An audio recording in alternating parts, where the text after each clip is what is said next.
Bismillah wa salatu wa salamu ala rasulillah wa ala alihi wa sahbihi wa man tabi'a hudah amma ba'd.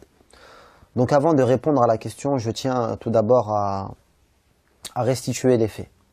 Donc l'histoire de cette jeune adolescente Aïcha, âgée de 14 ans, qui s'est suicidée donc dans la ville de Stein en se défenestrant, m'est venue que très tardivement. Donc en effet, certains jeunes, le lendemain, la veille, au soir, certains jeunes sont venus me voir, qui étaient très proches d'elle, et ou des jeunes, plus généralement, qui habitaient dans son quartier, étaient venus me voir sur la possibilité de prier pour elle, donc la prière mortuaire, et d'invoquer le pardon pour elle, sachant qu'elle s'était suicidée. Donc après avoir éclairci ce point dogmatique la concernant, donc la permission pour le musulman lambda de prier sur elle, ainsi que d'invoquer le pardon pour elle, nous sommes arrivés, lors de la discussion, à citer la cause de ce drame-là.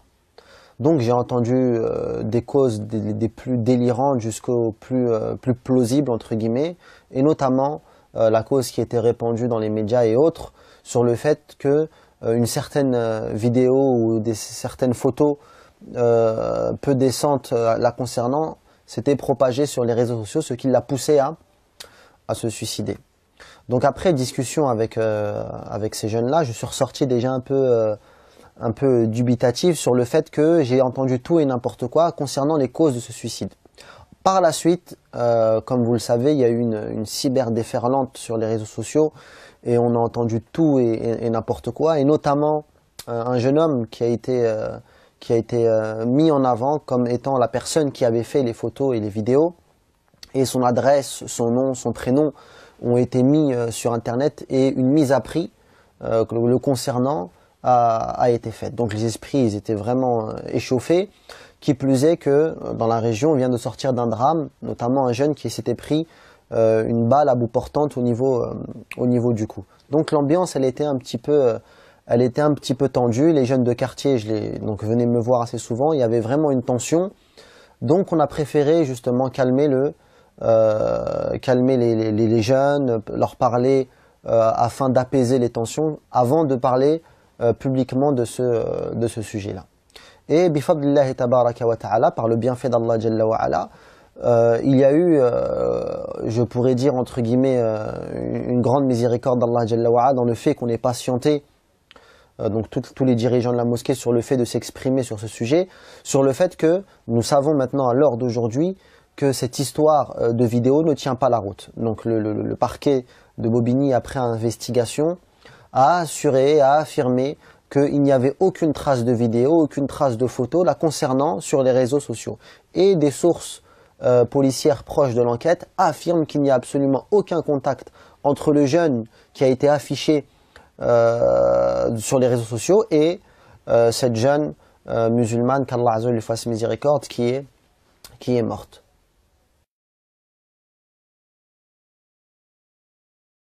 Donc, à mon sens, cette histoire est bien plus qu'un simple fait divers. À mon sens, elle révèle ces grandes maladies qui gangrènent cette communauté de l'intérieur. Premièrement, ce qu'on peut soulever, c'est ce manque de miséricorde qu'on a vu de certaines personnes vis-à-vis de cette famille-là. Imaginez-vous cette mère, ce père, ses frères, cette famille déchirée dans le drame, qui voit le lendemain de ce fait, qu'ils voient leur honneur bafoué à l'échelle nationale. Leur enfant mort, insulté, humilié. Mettez-vous un instant à la place de cette mère, à la place de ce père. Donc ici j'ai une pensée, une grande pensée pour cette famille-là. Je demande à Allah Jalla wa Ala de les recouvrir de son voile de miséricorde, et je demande à Allah Tabaraka wa Ta'ala d'apaiser le cœur de cette mère, de ce père, de ses frères durant cette épreuve. Deuxièmement, ce qu'on peut soulever de ce drame-là, c'est la rapidité à laquelle les rumeurs se propagent dans cette communauté.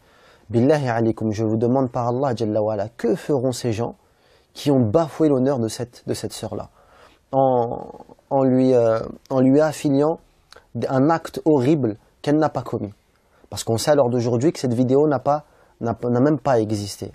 Or, le prophète, sallallahu alayhi wa sallam, dans un hadith rapporté par Abu Daoud et d'autres, une chaîne de transmission authentique, nous dit « Man rama musliman yuridu shinahu » celui qui insulte et qui décrit un croyant en voulant le dénigrer, en voulant le rabaisser par cette description-là. « Habasahu Allah ala jisri jahannam » Allah azza wa jal le retient dans le pont de l'enfer. « Hatta yakhruja mimma qal » jusqu'à ce qu'il sorte de ce qu'il a été dit.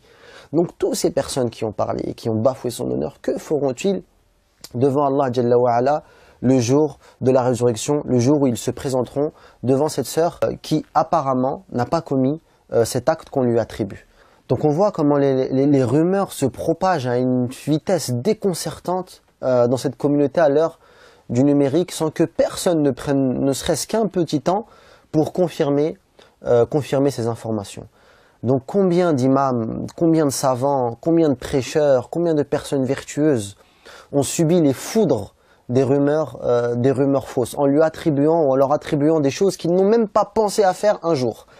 Donc malheureusement dans cette communauté, il y a des oreilles qui sont attentives à ce genre de rumeurs et ensuite les propagent jusqu'à ce que ça devienne une vérité tellement elle a été répétée et tellement elle a été dite. Or le prophète sallallahu alayhi wa sallam nous dit dans un hadith on ne peut plus clair. Kafa bil mar'i kadhiba. Il suffit à l'homme lorsqu'il se présente à Allah Jalla wa Ala comme une grande part de mensonge, an yuhadditha bi kulli ma yasma'. Il lui suffit pour arriver devant Allah Azza wa Jalla avec d'énormes mensonges de répéter tout ce qu'il entend. Donc si la personne répète tout ce qu'elle entend, sans même vérifier et faire attention à ce qu'elle propage, elle se présentera devant Allah Jalla wa Ala avec de nombreux mensonges. Et dans un autre hadith, lorsqu'on questionna le prophète sallallahu alayhi wa sallam sur le on dit que فَقَالَ بِئْسَ مَطِيَّ الرَّجُلِ زَعَمُوا.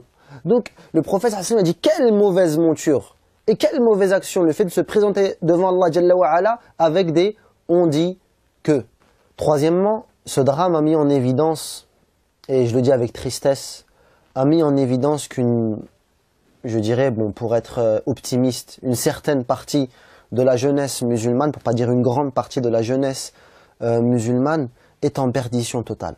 Elle est vraiment en perdition totale. Des jeunes qui ont été élevés et allaités par l'amour de l'argent, l'amour de la gloire, qui vivent dans un monde totalement imaginaire, des gens qui ont été motivés par du rap, par des ambiances de quartier, etc., qui n'ont plus aucune valeur, qui n'ont plus aucun principe islamique, des gens qui vivent dans une jungle ouverte. Donc, on a entendu dernièrement un jeune de Trappes qui est mort, ça n'a pas été médiatisé, mais un jeune de la Courneuve qui s'est pris une balle à bout portante dans le cou. Aussi, un jeune frère taxi de 26 ans qui s'est pris un couteau dans le cœur par un jeune à cause d'une petite dispute. Tous ces faits divers en moins d'une semaine et demie. Et pour finir, ce drame dont je vous parle aujourd'hui. Donc on voit que cette jeunesse-là vit des difficultés. On voit que notre jeunesse est en train de subir une grande épreuve. Donc si on ne prend pas conscience de cette problématique et que les imams et les prêcheurs ne sont pas à la hauteur de cette problématique, on va droit dans le mur. Donc ce drame-là doit nous appeler, donc ici je parle aux prêcheurs, aux éducateurs, à toute personne qui a la possibilité d'améliorer le quotidien de ces jeunes-là. C'est notre responsabilité, il faut absolument qu'on se serre les coudes, qu'on réfléchisse à cette problématique, car ces jeunes sont l'avenir de la communauté demain. Ces jeunes sont les prochains et sont les adultes de la communauté de demain. Il ne faut pas les négliger, il ne faut pas les mettre de côté, il ne faut pas créer un fossé entre nous et eux. Donc pour finir, je vais simplement invoquer Allah Jalla wa Ala de guider cette jeunesse musulmane, de donner la capacité aux éducateurs de cette communauté de leur montrer le chemin et de les soutenir à emprunter ce chemin. Et je demande à Allah Jalla wa Ala de soulager la douleur de cette famille qui a perdu cette fille. Et je demande à Allah Tabaraka wa Ta'ala de pardonner à toute personne qui ont propagé ces diffamations, qui ont propagé ces calomnies. Et je demande à Allah Tabaraka wa Ta'ala de nous pardonner et de nous accorder son paradis.